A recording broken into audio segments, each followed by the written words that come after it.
Good morning, everybody. Welcome to the Finance, Asset and Performance Management Scrutiny meeting. If we could start the meeting by, first of all, giving apologies for absence, please.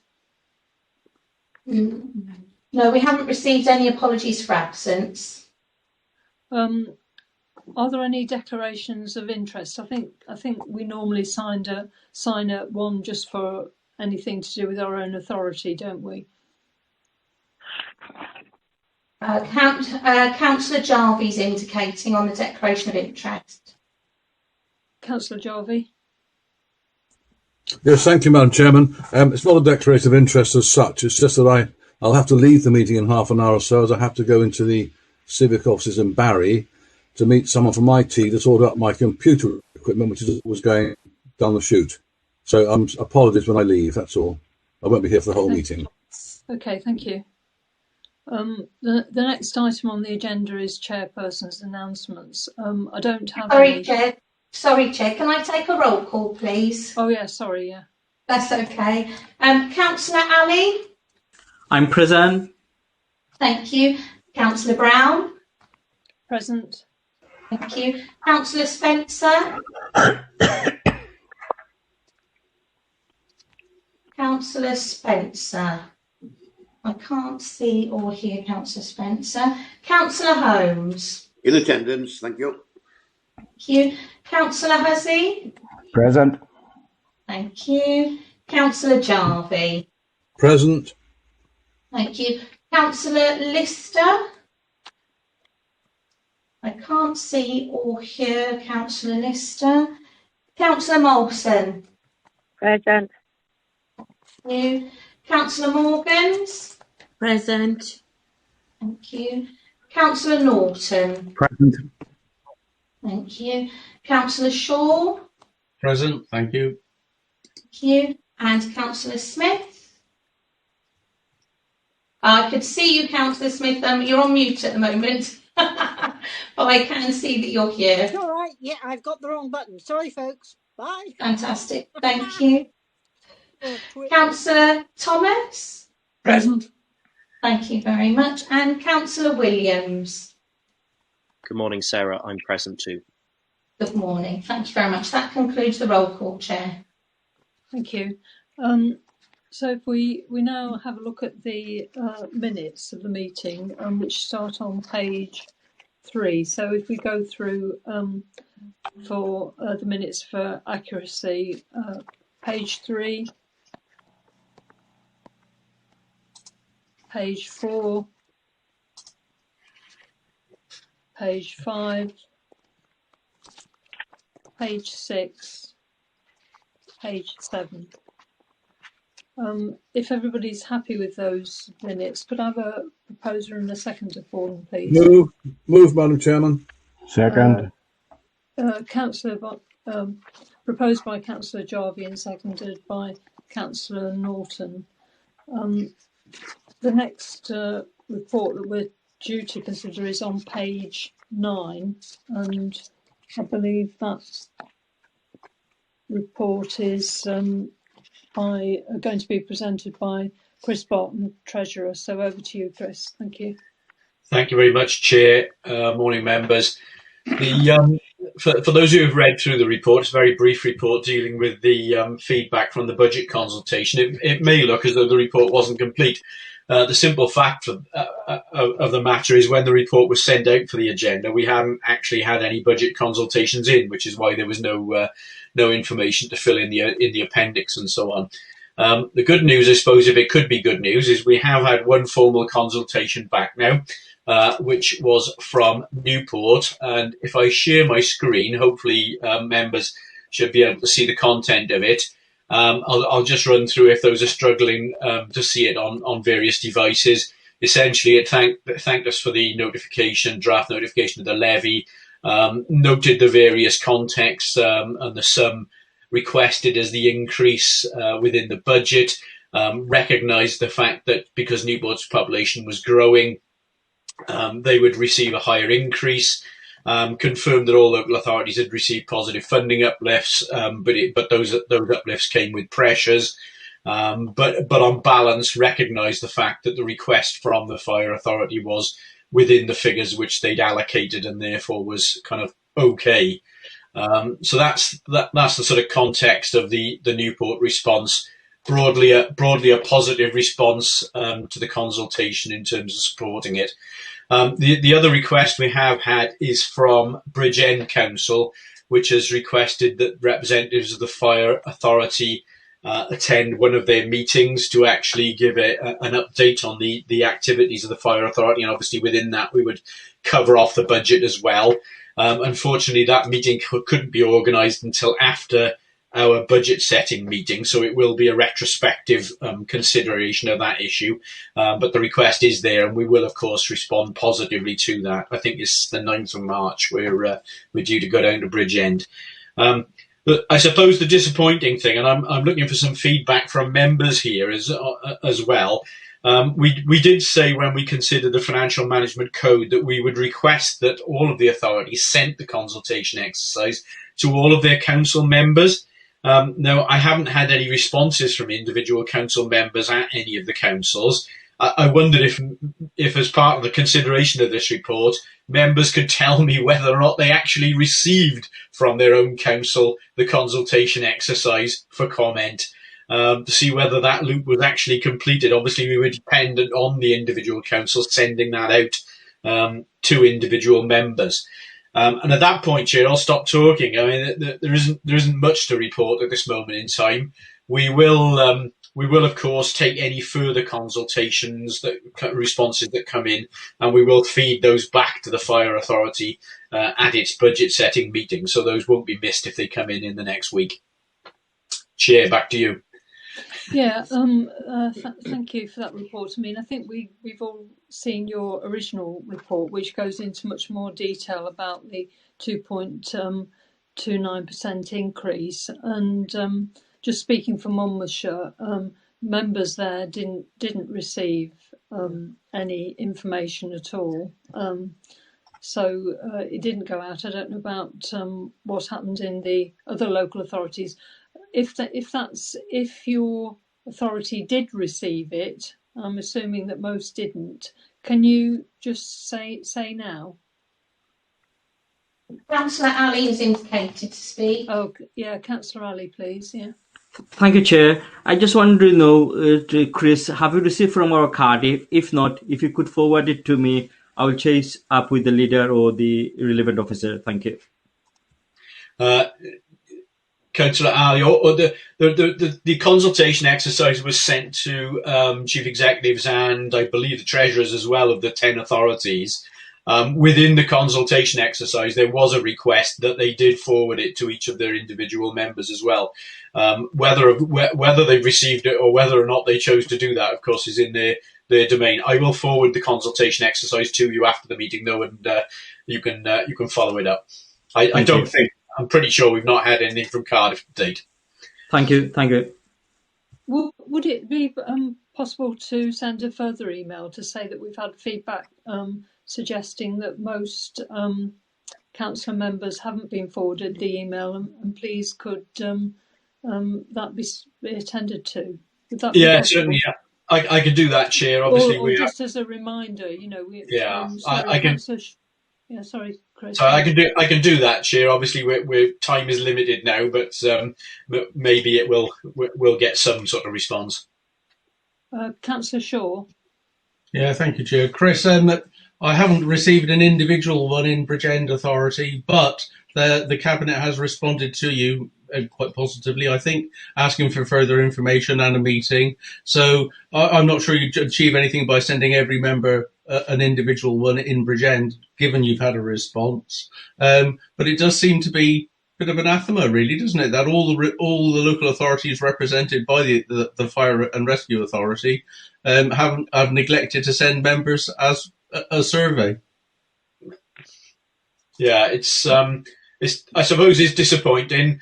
Part of me was wondering, given the nature and size of the local government settlement this year to the 10 authorities, whether their attention would be drawn elsewhere, given that most authorities were receiving 8 and 9% settlements, and the the fire authority was only requesting 2.29, maybe it was less of an issue for them. But obviously, one still would have expected due process to take place. What I find for next year as well, I will try and find maybe a different route in members. Okay, thank you, Chris. I mean, I suppose you could go through and I don't know whether you could email the members direct. I mean, it would take some time because obviously each council has their sort of email list of all councillors, and they can do it a lot easier than basically you can. Councillor Norton.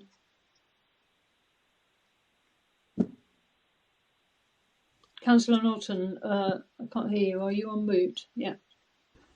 Sorry, I was having issues with my laptop getting off mute, so I do apologise, Chair.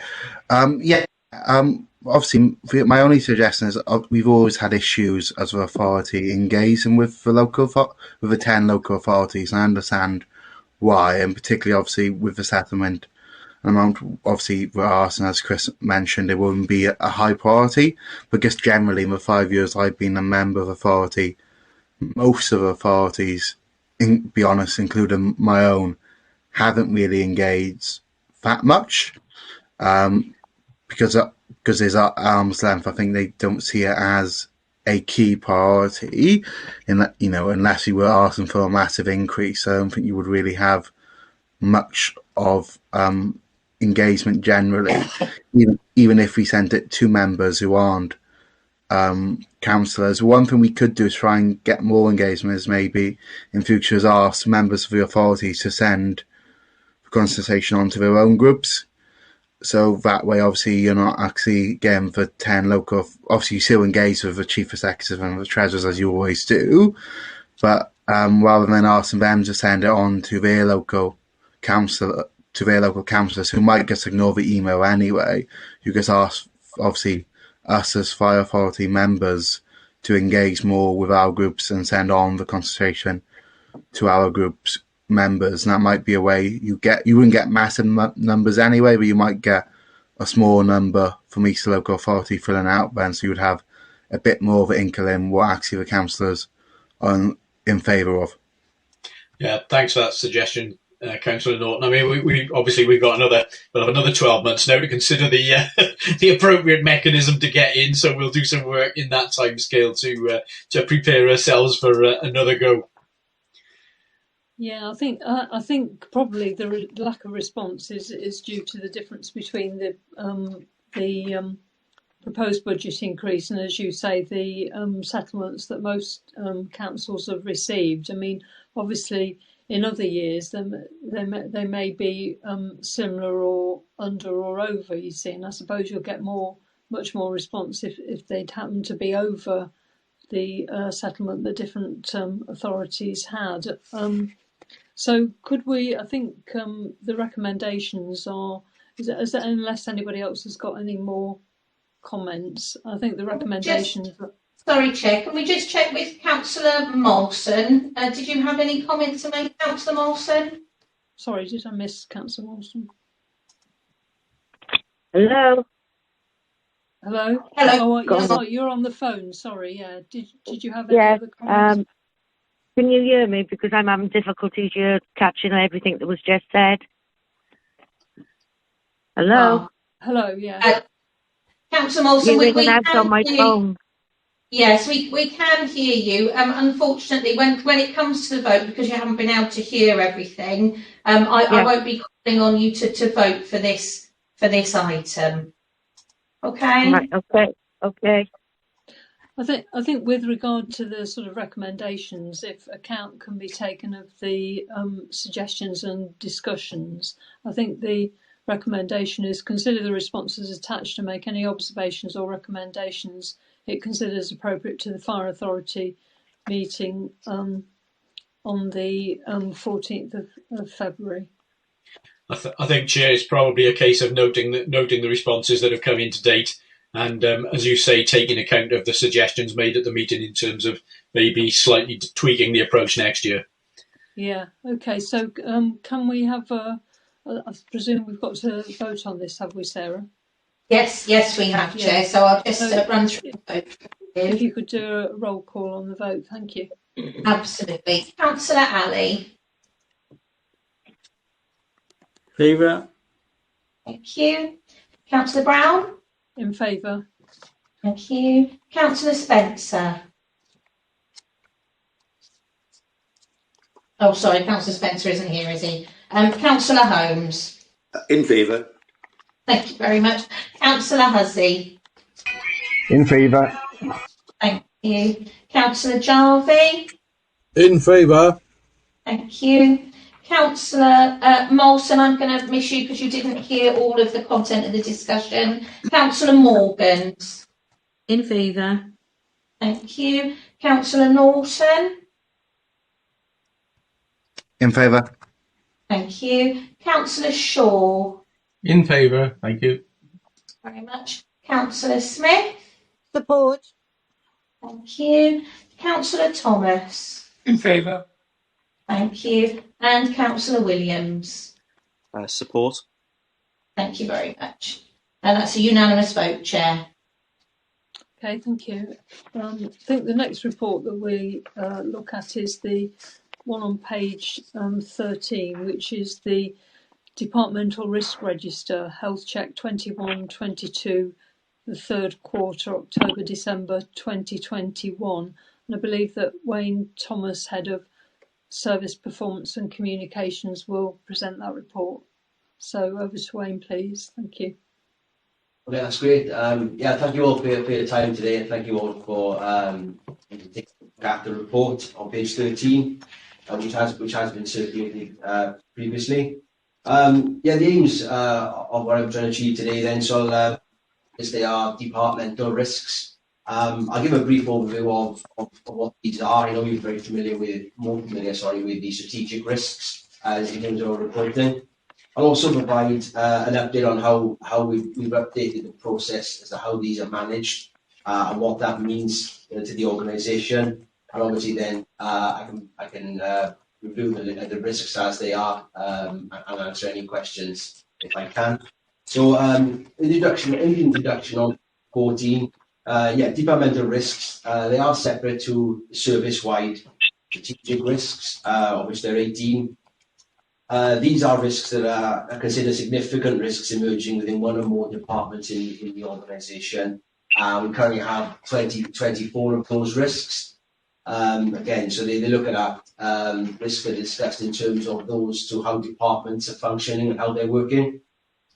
And in terms of the process, this is the main thing really is how we are dealing with them in the organisation. So in recent months, officers from the Planning, Performance and Risk team, which work within my department, they have been working with heads of service and the senior management team to improve the way we use departmental risks. And in another process where we have 6 weekly meetings, every 6 weeks, to discuss the ongoing management of departmental risks.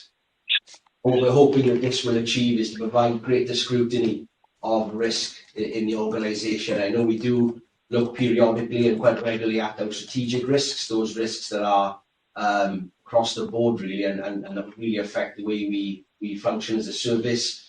The departmental risk process is a way to look at any emerging local level risks and to see if any of them at any given time are starting to rise and scores and the impact that those departmental risks are having would end up and result in them being elevated to a strategic level. So the report today is to provide a bit of reassurance really and a bit of assurance of the robustness in which we're looking at risk and continue to look at risk at a more frequent basis. And this is just boxing off whether those risks at departmental level will end up at some point escalating and really affecting the way we can deliver the overall service. Then you move on to page 15. That's where all 24 risks currently identified are listed, and they're in order of descending risk. So the top one, I think, is scored at 40, and right the way down there to give an overview. And the remaining pages of the report then are the quarterly comments made by the risk owner. That comment has been made following a meeting, a tabletop discussion of that risk. And at this present time, all of those risks have been identified as being required to be monitored and discussed. But at the same time, at the moment, they haven't been escalated to that strategic risk register. So, the report just provides that overview of risks. Additional risks to the 18 we're discussing at strategic level, and the hope to provide that assurance that there's a number of other more local level issues that are being discussed at any given time. If it is deemed necessary, they can be escalated and will be discussed at strategic level. So the risks themselves, I don't know if there's any questions there in terms of the commentaries or what they mean, but I'm more than happy to try and deal with those questions as best I can. Councillor Shaw, I think, is the first person with their hand up. Thank you, Chair. Yeah, I'd like to go to the highest one recorded with a score of 40, Natalie's. And it seems to suggest that staffing issues are a result, or maybe a result, of relocation packages ceases. Is that the case, that it's a magnitude so high compared to all the other risks we've got, just because a package for relocation has been removed? I've looked at the commentary for this one as well, and I am very aware that there are a number of additional reasons and rationales that the scores for that one is quite high. But I'm also aware that there's a lot of other things they're looking at the moment to try and bring that score down in terms of mitigation. I don't think the package. I'm not sure about that one in terms of the impact. I can do some further. If I can just assist in that particular risk, there was a concern that the relocation package at the end of its periodicity was going to have a significant impact on resourcing within fire control. In the meantime, that didn't come to full fruition, which was gratefully received.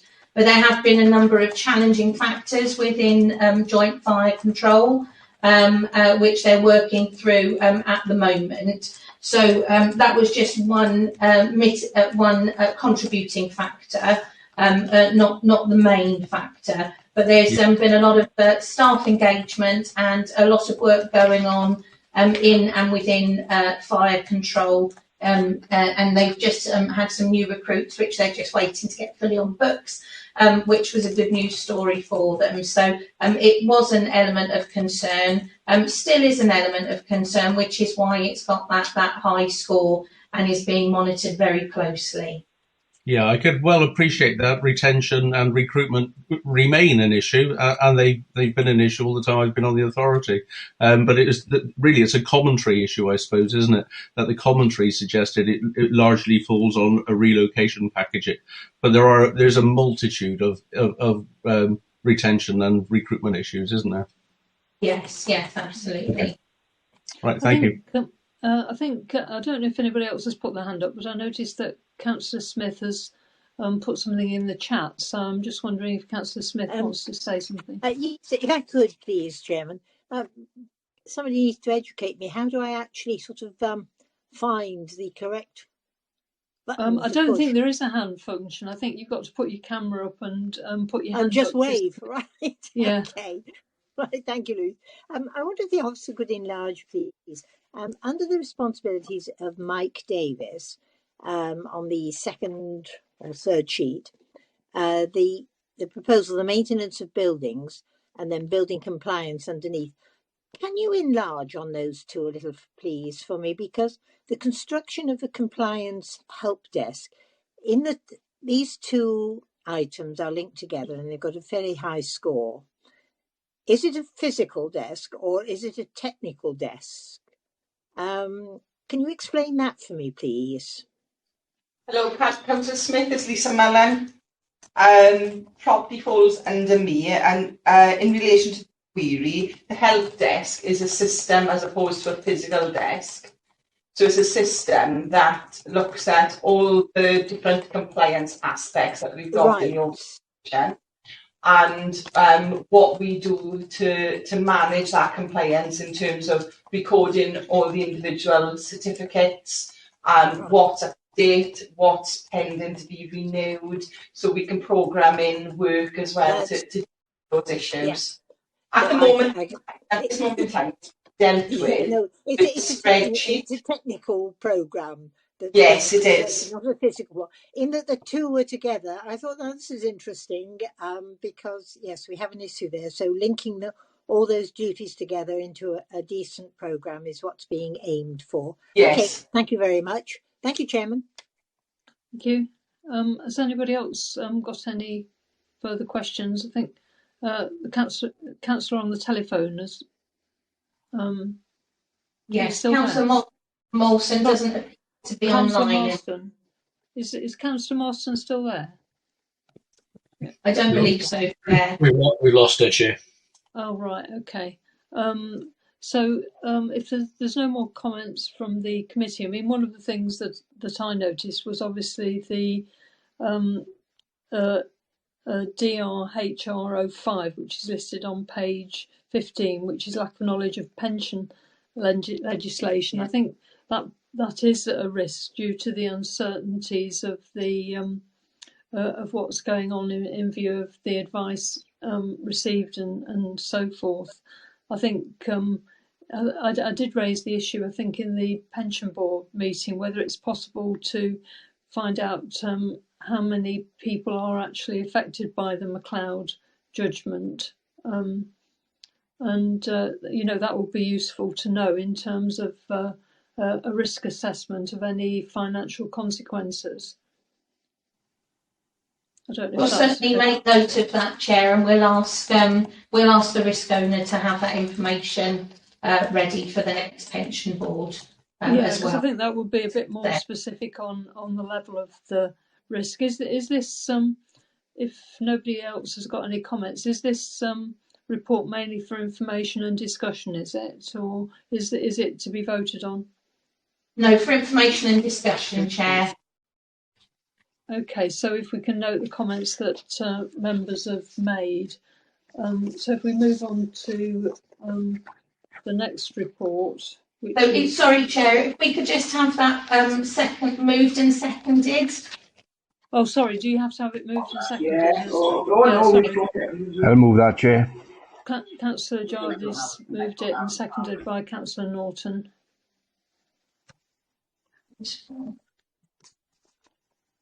Thank you very much. So if we move on to the next report, I'm just trying to find the page for it. Page 21, Chair. Yeah, page 21, which is the initial draft annual governance statement, and I think it's over to you, Sarah. Yes, Head of Corporate Support, to present that report. Thank you.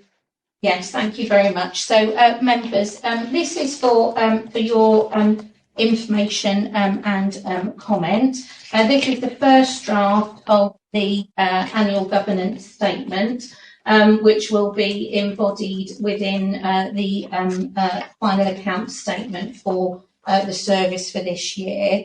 So the background is that the Code of Corporate Governance requires us to produce an annual governance statement, and this is very similar to the structure and format that members have seen previously, and this will be published within the Statement of Accounts. And but it's not limited to activities solely within the financial year. So as the Statement of Accounts is not published until May and ratified after that date, there will be slight amendments to this document as we move through. And I'd like members to be assured that the format of this annual governance statement has previously been agreed with Audit Wales, and after significant input last year from both the Scrutiny Group and the FAPM committee, we amended the format of the annual governance statement last year. So if members will move through the paper with me, I won't read through every element of this document because I'm sure that members have had the chance to review and scrutinise previously, but I'll just go through the structure. So we've got the annual governance statement for the year ending March 22. We talk about the scope of responsibility and then the purpose of the governance framework. And then we talk about what the governance framework is, how that incorporates our constitutional documents, the medium-term financial strategy, our strategic plan, and also our improvement plan reporting that we do.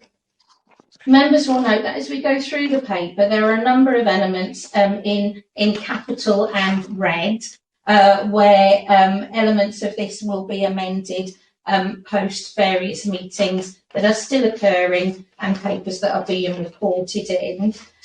So, for example, today, where the Scrutiny group are reviewing the departmental risks, we've got a note in this draft that you're doing that today so that that can then be amended if necessary afterwards.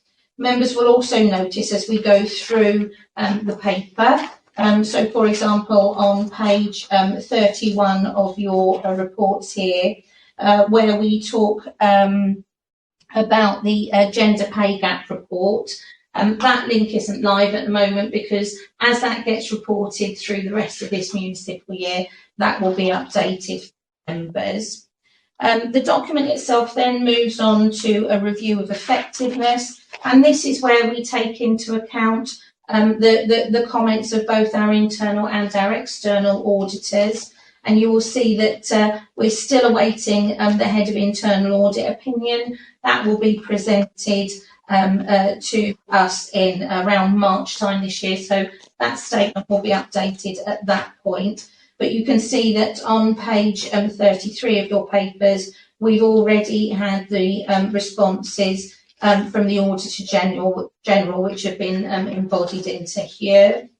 We then look at the significant governance issues for 21-22, where we talk about our COVID response, our response to the continuing pandemic, changes from the local authority regulations in 2020, the management of the COVID response via the critical incident team within the service, the fact that we renewed our business continuity processes, so we've now got more robust and integrated business continuity plans than we have had previously. And in fact, the last 2 years have almost been a continuous test of those continuity plans with the different challenges that we've been facing through COVID. We then talk about how we've been using the business management information system to develop, and moving on to page 36, to develop the critical incident team dashboard, which has been used to use real-time live data in decision-making within the organisation. And then we move on to our strategic plan and how we're contributing to the Wellbeing Future Generations Act. And there are a number of, as we move through pages 38 and 39, there's a number of comments there where these are going to be updated as papers are still issued to the authority. On page 40, we then start looking at the significant governance issues and challenges for 22-23, the financial year coming up. And here, members will note that there is a certain amount of repetition because we are still experiencing issues through COVID and managing our response through the changing pandemic as we move further through it. And then members will note that on pages 43 onwards, we start looking at the governance action plans. So we've got some on page 43. This was the action plan for 21-22, and we've got some drafted commentary against the issues and the actions there, which I will be meeting with each of the directors and responsible officers in turn to make sure that we have the latest update on progress on that in this annual governance statement as it goes through. And then moving through then onto page 51, we've got the Governance Action Plan for 22-23. This is still in development. One of the things that we learnt almost 2 years ago is that things aren't necessarily on rails as they were previously because of this new volatile environment that we're working in through the pandemic. So these again, this governance action plan again, I'm meeting with the directors and to update that so that we've got the latest governance plan going forward. And then we have our summary conclusion on page 56, which will be updated once we've had all of our internal and external audit reports in.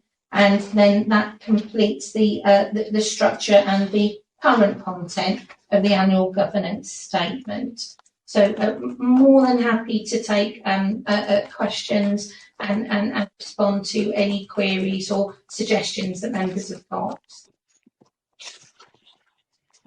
Right, Councillor Shaw. I think you're the first person in. Thank you, Chair, and thank you, Sarah.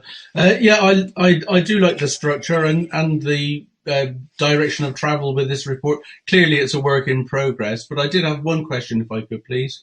On page 36, the CIT dashboard, who has access to that? And I presume all the data protection concerns have been taken care of?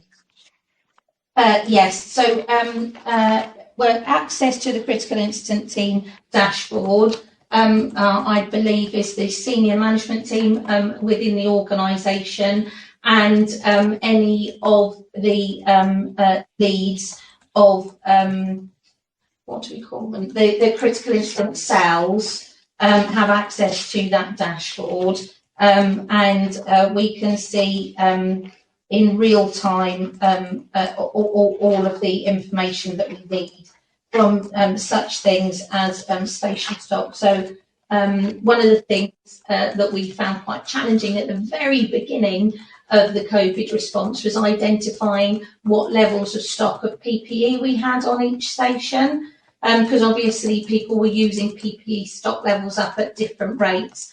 So we ended up having a daily survey that stations completed, and it reports onto the critical incident dashboard in real time. So that was very beneficial then for either moving stocks around the organisation or making sure that we increased our procurement at those times. So the executive leadership team, the heads of service, and significant and also the cells that contribute to the critical incident access. So things like absence reporting then wouldn't indicate a living individual. I can see the value of it, and I think it's a very good dashboard. But I just wondered, assurance that there's no data protection issues with it. Oh no, Councillor Shaw, I can assure you that it does not drill down to an individual, so we couldn't identify that. But the benefit was that we could identify departments, teams, and stations, so that we could move people around at that time, but not down to an individual level. No, that's good. Okay, it does look very, very useful. Thank you. Thank you. Has any other councillors got any comments that they want to make? Councillor Smith. Sorry, me? Yeah, Councillor Smith. Thank you very much. Can I just ask, please, in the report, there's a reference to the additional support, the support that roads give to the ambulance service, etc. And it relates to the report, and it doesn't. There's a reduction proposed in the number of ambulances that actually are stationed now in Monmouth and Chepstow, both in Monmouthshire, to retain just one vehicle there, one ambulance vehicle. And I'm wondering, is the thinking from the fire authority this is a good idea or not? We're supporting that service at other times, and over the years we know the magic hour of the golden hour, how important that is. And I just wondered if the fire authority had any views on that reduction of that service by the ambulance authority to just one vehicle in each station. The other question, on page 46, you're going to come across it when you're writing the report. That I think we need to rephrase that that one paragraph there. It's try 4. confusing. And then, have we any further advice or information on what Welsh Government is proposing for the service? The white paper, is it? Is there anything happening? So, related to the governance report, but wandering, folks. So, thank you. Yeah, I think there's some very good questions there, Councillor Smith. Right, Councillor Smith, if we can just, I'll do the easy one first, which page 46. Which paragraph is that I've I have very good on? Look, and in the red column, the bottom one there, the interview stage was being completed. It's only typographical things, and you'll come across it when you're doing the final reports. All right. Oh yes, I can always count on you, Councillor Smith. Thank you for that. No, that's brilliant. No, it's not being critical. It's just you notice and you think, oh, hello. What about the government proposals? Yes, that's constructive and appreciated. So I'll just give you some specifics around the ambulance support that we have provided during this time. So we had a number of staff that volunteered to train up, and they were either driving ambulances for WASP or assisting the drivers. So that was the ambulance support that we provided. I'm Chris Barton, Treasurer. If I could ask you to respond on the question about the overall view of the service or authority, and when it comes to the consultation on the reduction of the ambulance numbers in that location that you were discussing there, Councillor Smith, I'm not sure if we've had the opportunity to respond to that consultation. Chris Barton, could you advise?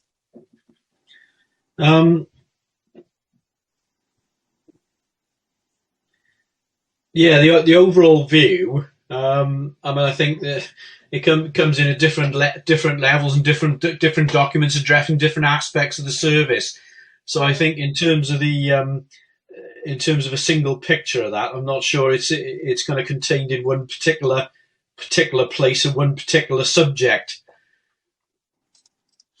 Yeah, I think the issue that Councillor Smith has raised is because the Welsh Ambulance Service have a station at Monmouth and Chepstow, and they're proposing to reduce the number of vehicles available to one, and it's due one at each station and halving it. And I think the issue is that it's to do with their roster system, but people in the area are very concerned about this because they're already waiting hours on end to get an ambulance to take them to hospital, and reducing downgrading ambulance services in a particular location is not a good idea. So I think that's the concern. And obviously, if you're not aware of it, it has been in an article in the South Wales Argus. The leader of Monmouthshire County Council and the Senedd member are very concerned about, have made representations to the Welsh Ambulance Trust. But obviously, if the Fire Authority could also make representations that that we don't want ambulance services cut in any particular area of the South Wales Fire and Rescue Authority area. So it is a real concern. It's not a consultation as such. I think it's to do with the fact that they're talking about changing their roster, and that's what the implications of it will be. So it's possible that you haven't heard about it, but it is obviously an issue of great concern to our particular local authority area. And so I think it's a good point that's been made, particularly with regard to the liaison with the Fire Authority, where they've provided voluntary ambulance support during the pandemic, and it actually probably relates to the later part of the governance thing when it's talking about widening the role of the Fire Authority, and obviously we don't know how wide that role will be. So I think that it is a point that we'd like the Fire Authority to try and take up.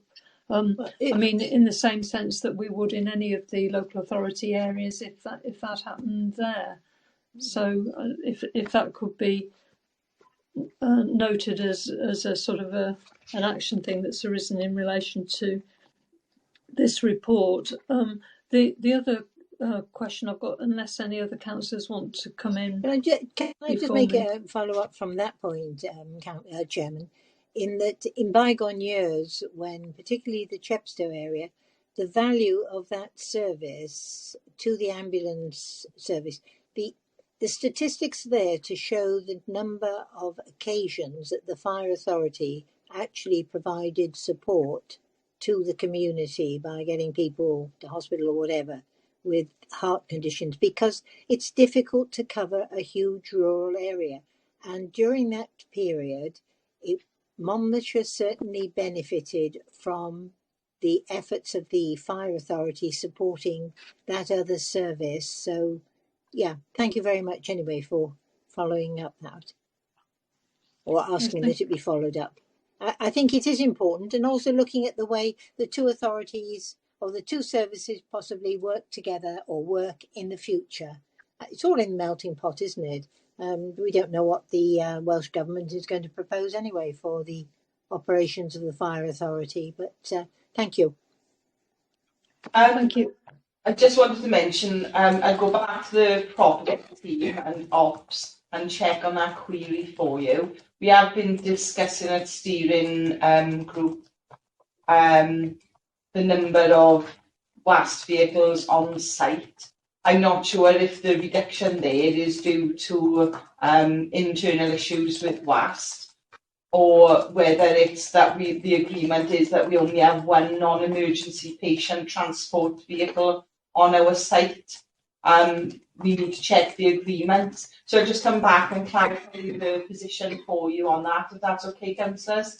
Yeah, thank you very much. I think we previously had reports. I think Councillor Smith will recall about I think it particularly in Chepstow about fire officers going out and providing assistance with things like defibrillators and things like that. So, where there's a life-threatening situation, I don't know whether it extended to anywhere else in the authority, but I do remember that Chepstow was involved in doing that. So if you could try and find that out as well, that would be very helpful. This can be a matter of, it's not a minor issue, it can be a matter of life and death, so it is something that, I think local residents will be very concerned about. The other question that I've got is that I was looking at page 42 of your report, and it says in the paragraph there, the current scrutiny committee arrangements with the authority remain under review.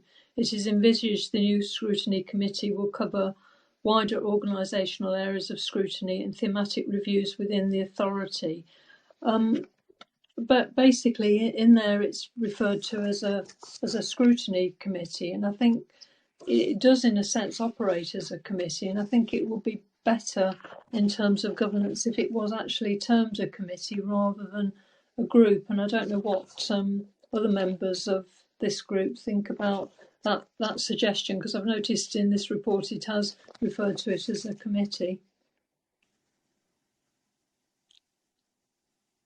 Yes, I have referred to it as a committee there, haven't I? I think the nomenclature of the group will probably be determined as the recommendations for it are machinated through the authority, and when the new terms of reference are determined. So, but I do take on that point, Chair. Yeah, I think it would give it a more formal status than a group, and in terms of governance. Yeah. I don't know whether anybody wants to join in on a discussion on that. Yeah, I think it should be. We'll change to a scrutiny group. There was a query in the room then about there being two FAPM committees, but if there was a FAPM committee and a scrutiny group or a scrutiny committee, that would provide more of a distinction because of the potential wider comments. But I'll take that and I'll feed that back to the officers that are dealing with the terms of reference of that group as well. Okay, thank you very much. Is there anything else that anybody wants to raise with regard to this report? No, I think nobody's indicating, Chair. Councillor Morgans, did you want to say something? No, thanks, it's fine. No.